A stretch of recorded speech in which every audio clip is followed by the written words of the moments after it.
The adage, "good fences make good neighbors," resonates strongly with the dynamics of personal relationships.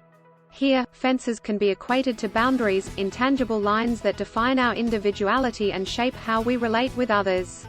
Developing healthy boundaries is fundamental for nurturing mutual respect, trust, and understanding in relationships.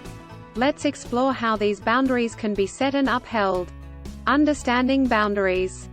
Boundaries can be visualized as protective barriers we erect around our personal space, feelings, needs, and responsibilities.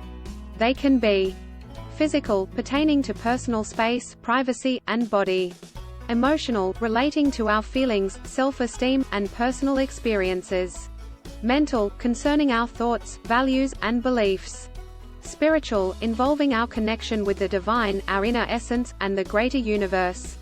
Why are boundaries important? Self-preservation. Boundaries help protect our emotional, mental, and physical well-being. Identity and self-esteem. They reinforce our self-concept and worth. Empowerment. Boundaries allow us to take charge of our lives. Conflict resolution. They reduce the potential for misunderstandings. Emotional balance. Boundaries prevent us from overextending emotionally or feeling depleted. Steps to develop healthy boundaries.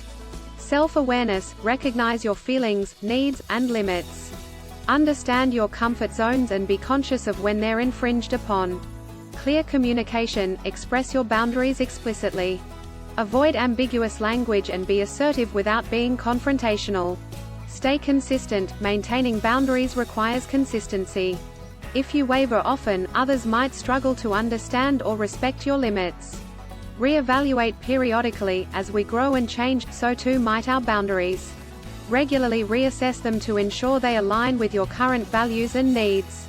Learn to say no. Rejecting requests or obligations that breach your boundaries is okay. Seek feedback. Occasionally, consult close friends or therapists about your boundaries to ensure they're healthy and reasonable. Signs of poor boundaries. Over-involvement in others' lives. Feeling constantly drained or overwhelmed due to the demands of others. Consistent discomfort with intimacy or an inability to share personal information. Excessive need for validation from others. Fear of rejection or confrontation leads to an inability to set limits. Tips for upholding boundaries.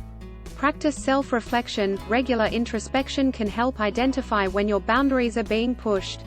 Prioritize self-care. Nurturing yourself can fortify your resolve to maintain boundaries. Avoid overcommitment. Learn to delegate and decline additional responsibilities when necessary. Be resilient. Some might resist your boundaries. Stay firm, but also be open to constructive conversations. Boundaries in different relationship dynamics. In romantic relationships, healthy boundaries involve mutual respect, trust, and understanding. Open dialogue about individual needs, desires, and insecurities is crucial. Both partners should have personal space, hobbies, and time apart to nurture their individuality. In parent-child dynamics, while parents might set boundaries for children for their safety and growth, it's essential that as children mature, they're encouraged to develop their own. This fosters autonomy and responsibility. At work, set clear professional boundaries. This can involve defining work hours, respecting personal space, and avoiding excessive personal involvement. In friendships, even the closest of friends need boundaries. This can include respecting privacy, understanding limits in borrowing or lending, and acknowledging differing opinions without offense. Challenges in setting boundaries. While boundaries are important, establishing them isn't always straightforward. Challenges include fear of isolation. Some might fear that setting boundaries will lead to distance in relationships or even potential loss of relationships. Cultural or societal pressures. Some cultures or societies emphasize collective identity, which can sometimes be at odds with personal boundaries. Past trauma. Those who have experienced past abuses might find asserting or even recognizing their boundaries challenging. Conclusion. Developing healthy boundaries is an evolving process intrinsically linked with our journey of self-discovery, growth, and maturity. It's crucial for our well-being and cultivating robust, enriching, and fulfilling relationships. When we respect our boundaries, we also set the stage for others to respect them, fostering mutual trust, understanding, and love. Thanks for watching.